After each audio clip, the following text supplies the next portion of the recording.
लेकिन अब चूंकि हंसी तो आती है, स्वाभाविक है, हंसी रोकी कैसे जा सकती है, इसलिए गांव वाले दूल्हों को देते हैं रुमाल।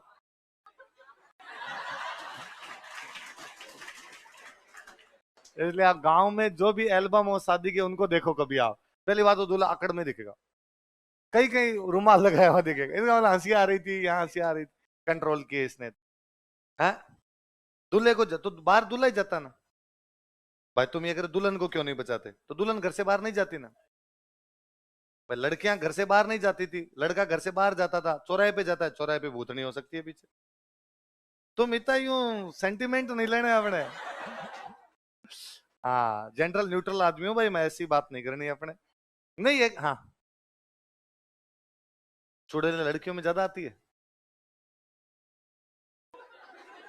ये पता नहीं है भाई। है हाँ, नहीं गांव में आती तो है भूतनिया, ज्यादातर भूतनिया लुगाइयों में ही आती है। किसी पहले क्या है, गांव वाले क्या पियर नहीं बेचते थे, 5-5 6-6 साल तक पियर नहीं बेचते, जिसको 5 6 साल पियर नहीं बेची उसमें पक्की भूतनी आती। बाद में वो बाद में यूं फंड करती भयंकर वाले, घर वाले कहते एक बार पियर भेज दो उसकी भूतनी निकल जाती है अपने आप। तो आती तो है भाई, मान तो ली मैंने तुम्हारी बात। पर वो तो ये शायद कामनी वाला तो वैसे है कि चौराहों पर भूतनियां होती है, वो पीछे ना हो जाए इसलिए दूल्हे के लिए गाते होंगे, दुल्हन के लिए नहीं गाते। ये कई चीजें तो ना अपने यूं लेके बैठ जाते हैं। वैसे ना ज्यादातर वर्त जो है ना, वो है कि बेटे की लंबी उम्र के लिए।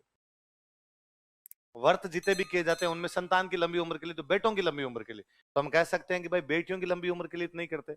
पर ये व्रत उस टाइम बनाए गए थे जब युद्धों का माहौल था। युद्धों में कौन जाते, पुरुष या महिला?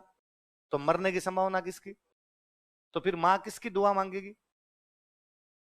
ऑब्वियस सी बात है। उसमें कोई अड़ के बैठ जाएगी, देखो कितने बुरा धर्म है हमारा, और हमारे धर्म में लड़कियों के लिए कोई स्थान नहीं है। मगर पहली बात तो आज भी महिलाओं की औसत आयु पुरुषों से ज्यादा है, इसलिए पुरुष मरता है पहले और महिला मरती है।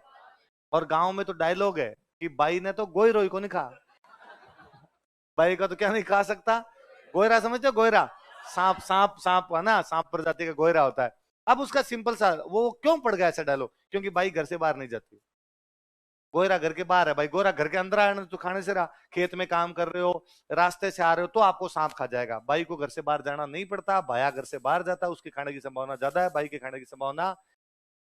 तो कई चीजें वैसे बन गई, हम इनको वैसे ज्यादा लेके बैठ जाते इतना अपने, है ना? नाराज नहीं है? हाँ इसलिए बाकी दुल्हन का भी ध्यान रखना चाहिए भाई, चुड़ैल उड़ल हो जाएगी। चलो, इस बार दूसरे गाने बनाएंगे अपने, उसको कहेंगे, उमा को कहेंगे एक गाना बनाए वो दूसरा दुल्हन के लिए। पहले ना दुनिया का सबसे निकृष्टतम काम ये माना जाता था ससुराल जाना, कि कोई आदमी अपने ससुराल कैसे जा सकता है। यदि जाना ही है किसी को मान लो, तो जो लड़की है उसके ससुर जी चले जाएंगे, जेठ जी चले जाएंगे, देवर चले जाएंगे, मान लो उनके शादी ब्याह हो तो पति नहीं जाए। और कभी जाना भी पड़ता है तो अड़ोस पड़ोस में बताते और नहीं, वहां से पुराने कपड़े पहन के निकलता, आगे जाके नए कपड़े पहन के निकलता, वरना गांव वाले मजे लेते, अच्छा सास रहे आज तो बंदा बड़ा ही ह्यूमिलिएट फील किया करता था। तो पहले 10-15 साल में एक बार जाते, तभी तो ऐसे कहने पड़े, एक बार पधारो थे जमाई जी पावना, मतलब एक बार भी गया नहीं है। आजकल हर तीसरे दिन जाता है, वहीं खड़ा रहता है, रसोई तक चला जाता है, मम्मी जी करता पीछे घूमता है, सास में तंग रहती है, थोड़े दिन में कहती होगी लहसुन छोड़ ले। क्या, क्यों परेशान हो रहा है खड़ा खड़ा? तो लड़कों, यदि जमाई शब्द की थोड़ी बहुत भी इज्जत बरकरार रखनी है तो ससुराल जाना। इज्जत यार एकदम डाउन हो गई।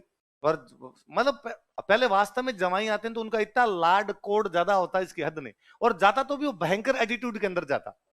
अब फुम्पा जी टाइपोड अभी तक भी जो जमाई आते हैं ना, अभी तक भी एक आधी कमी निकाल के जाएंगे, ये नहीं किया मेरे, एक आधी बारी उन दाल वाल फेंके नहीं, तब तक मजा ही नहीं यार जमाई आया। ये ठंडी लेके आ गए, गरम लेके आ गए, चाय इतनी देर की लेके आ गए, टाइम का तुम्हें पता नहीं क्या मैं कब पीता हूँ, इस प्रकार की दो चार बातें जवाई की होनी चाहिए।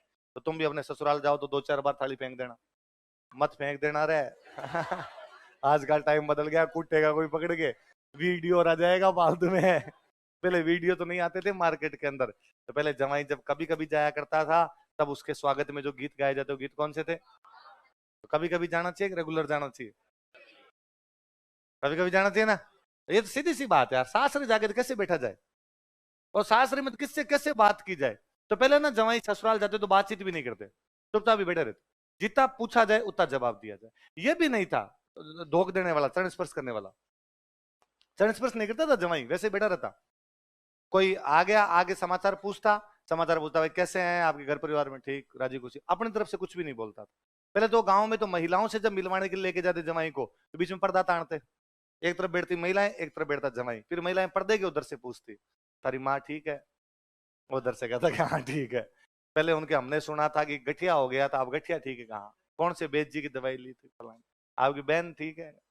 दीना किसका है, दीना समझते हो, गाय भैंस कितनी है, कितनी गाय है, कितनी भैंसे हैं, सारे अनाज कितावा, धान कितावा, बेच के आगे क्या कितने रुपए, टोटल समाचार मिला उधर से, तो फिर वहीं से बाहर आ जाया करता। तो ये मैंने इन सालों में देखा, ये चरण स्पर्श करना, दूल्हा दादा के सबके दंडवत प्रणाम कर रहा है कि धन्य तुम जो मुझे ब्याया तुम लोगों ने। ये दो चीजें, एक मैंने शायद दिन पहले ही बताया था, लड़कियां चरण स्पर्श नहीं करती किसी के भी। तुम पता नहीं कैसे आजकल वो लड़कियां क्यों पाप चढ़ाने लगी हो, चरण स्पर्श कर लेती हो जाके, और जिसके चरण स्पर्श उसके बापड़े के पाप चढ़ता है वो नरक जाएगा, इसलिए मत क्या करो चरण स्पर्श लड़कियों का। मेरे तो गांव में हमेशा देखा हुआ था कि कोई भैया बुआ जी कोई आती, तो पापा अन कोई आए, क्या भाई राजी रो राजी रो। ये आजकल यूं देखा चरण, अरे चरण स्पर्श कैसे किए जा सकते हैं, कन्या का स्थान बहुत ऊंचा है, महिला हमारी सभ्यता में बहुत ऊंची है, वो चरण स्पर्श कैसे कर सकती है, तो तुम तो अकड़ के राग रहोगे, ला सिर पे हाथ फेरना तो फेर दे, हम झुकेंगे। तो फेमिनिज्म वो था कि भाई लड़कियों से चरण स्पर्श भी किसी भी प्रकार से करवाने नहीं है।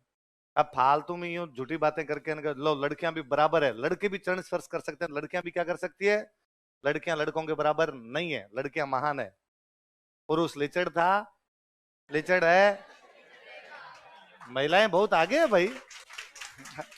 दुनिया में एकमात्र महिला है जिसमें सृजन की क्षमता है, जिसमें सृजन की, या तो भगवान पैदा कर सकता है किसी को, या महिलाएं सृजन की शक्ति रखती है, तो महिलाएं भगवान के बराबर है। अरविंद अरविंद अपने एक फिलोसोफर हुए, अरविंद कहते हैं कि दुनिया की सारी वस्तुओं में चेतना है, दुनिया की ऐसी कोई वस्तु नहीं जिसके अंदर चेतना नहीं।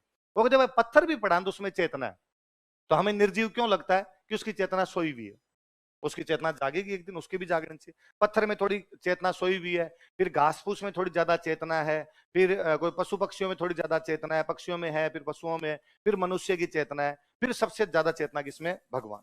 तो भगवान को कहते हैं अति मानस, क्या कहते हैं, वो अति मानस है। और प्रत्येक जो नीचे वाला है वो ऊपर जाने का प्रयास कर रहा है। पत्थर चाहता है उसमें दूब जैसी आ जाए, दूब चाहता है उसमें पेड़ पौधे जीते आ जाए, पेड़ पौधे चाहते हैं उसमें पशु पक्षी जीते आ जाए, पशु पक्षी चाहता है मनुष्य जीते आ जाए, मनुष्य चाहता है भगवान जीते आ जाए। तो मनुष्य का जब वर्गीकरण करते हैं तो पुनः कहते हैं कि पुरुष की चेतना कम है, महिलाओं की चेतना, इसलिए भगवान के ज्यादा नजदीक कौन है,